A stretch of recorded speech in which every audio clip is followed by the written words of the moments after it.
Buenos días. Vamos a seguir viendo formas de utilizar los objetos, porque los objetos son una de las construcciones más potentes de JavaScript.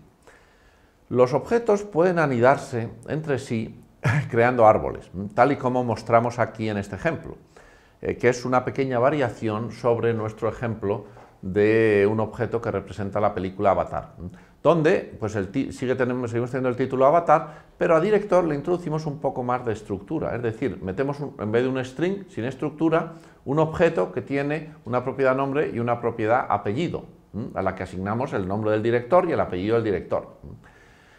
Cuando tenemos anidamientos de objetos de este tipo, lo que podemos es encadenar las notaciones .array, que se pueden combinar además de cualquier forma, para representar elementos dentro de este árbol que crean, ya que al anidar lo que creamos es un nuevo nivel en el árbol, tal como representamos aquí, donde tenemos la película, el título, y el director tiene un nivel más en el árbol, que es película, director, nombre o película, director, apellido. Estos caminos en el árbol los representamos a través de estas expresiones, componiendo, digamos, con el operador .nombres de propiedades. Entonces, película.director.nombre representa el nombre, James. Película, corchetes director, corchetes nombre, es equivalente al anterior y representa a James, porque ambas notaciones son totalmente equivalentes. También podemos combinarlas. Película, corchetes director, punto apellido, nos llevaría en cambio al apellido del director. Si nosotros especificamos una propiedad que no existe, obtenemos un defined. Aquí, película.estreno, película nos lleva a este objeto de aquí, y este objeto tiene solo las propiedades título y director, pero no tiene la película estreno, perdón, la propiedad estreno. Por eso nos devuelve un defined. Pero si, digamos, vamos un poco por detrás e intentásemos obtener el año del estreno, con película.estreno.año, obtendríamos un error de ejecución, porque el operador punto aquí de año se aplica sobre estreno, que es un undefined, y ya hemos visto que eso provoca un error de ejecución. Las propiedades además se pueden utilizar dinámicamente, es decir, se pueden crear y destruir. Esto es algo que hay que tratarlo con cuidado, pero que es muy potente. ¿Cómo hacemos esto? Bueno, básicamente, si nosotros, vamos a verlo con este ejemplo. Nosotros creamos el objeto X, que es este de aquí, que tiene, digamos, sería pues el contenido de nuestra nevera, por ejemplo. Es un objeto que tiene la propiedad peras, dice que tenemos 3 peras en la nevera, y fresas, diciendo que tenemos 20 fresas en la nevera. Si nosotros compramos 4 peras más, pues pasaríamos a tener 7 peras en la nevera. Entonces lo que hacemos es asignar a x.peras el 7, con lo cual pasaríamos de este árbol de aquí a este árbol de aquí.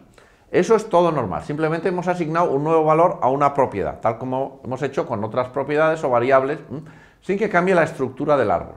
Pero si vamos al mercado y compramos kiwis, compramos 5 kiwis, pues entonces haríamos x.kiwis igual a 5. Y nos aparece una nueva propiedad, por arte de magia, porque JavaScript permite crear propiedades dinámicamente. Y entonces nuestro árbol pasaría a tener una rama más, que sería pues 7 peras, 20 fresas y 5 kiwis.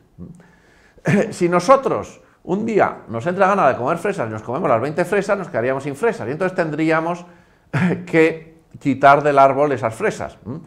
Y entonces, bueno, tendríamos dos posibilidades: o poner esta variable a 0 o quitar completamente la propiedad, que es lo que normalmente se hace en JavaScript, porque así quedan unos árboles mucho más limpios y sencillos. Y entonces lo que haríamos es borrar la propiedad con un operador que tiene el lenguaje que estaba en la primera tabla esta de propiedades que vimos, que es el operador delete. Si hacemos delete x.fresas, desaparece esta propiedad y pasamos a tener este árbol de aquí.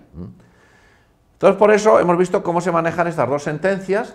X.c, es decir, la asignación a una propiedad, es una sentencia muy compleja, porque si la propiedad existe, asigna el valor, pero si no existe, la crea y luego le asigna el valor. Es como si creásemos una propiedad y la asignásemos. Entonces, a veces esto lleva a errores.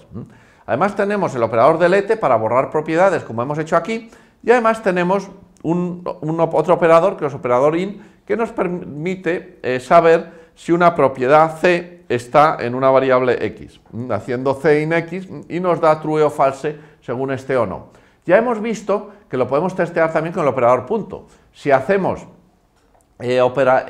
digamos, objeto punto propiedad, si nos da un defined, que es equivalente a false, sabemos que no está. Si no nos da un define, o sea, ni nos da un valor determinado, nos da el valor que contiene esa propiedad. Y por lo tanto, eso es prácticamente equivalente a esto de aquí. Las propiedades se pueden usar dinámicamente y son muy útiles y muy potentes si se utilizan bien. De hecho, esta es una de las partes más importantes de las good parts de JavaScript, de estas que comentamos. El uso adecuado es que un objeto solo debe definir las propiedades que contengan información conocida, y a medida que vamos teniendo más información, pues la vamos añadiendo, de forma que, bueno, pues el árbol solo contiene la información que se tiene en un momento. Lo que no está allí con propiedades que están a cero o a undefined, porque eso genera una cosa muy difícil de gestionar. Eso nos da los problemas estos que hemos visto de que a veces nos da errores de ejecución. Para evitar estos errores de ejecución tenemos que utilizar construcciones de este tipo. Vamos a las propiedades estas de función parcial que tienen los operadores i y o. En este caso hay que utilizar el operador ampersand, el operador i, y entonces testeamos si existe la propiedad, y si existe, entonces pasamos a ver el contenido del campo de esa propiedad. Si nosotros hubiésemos utilizado esta expresión en película año para obtener su valor, habríamos obtenido un define, porque esto sí funciona correctamente, ya que si este objeto existe y este no, esto da un define, aunque esto de error de ejecución, pero como esto es una función parcial, esta parte de aquí nunca llega a ejecutarse. Muy bien, pues con esta pequeña introducción al alineamiento y a las propiedades dinámicas acabamos este tema. Muchas gracias.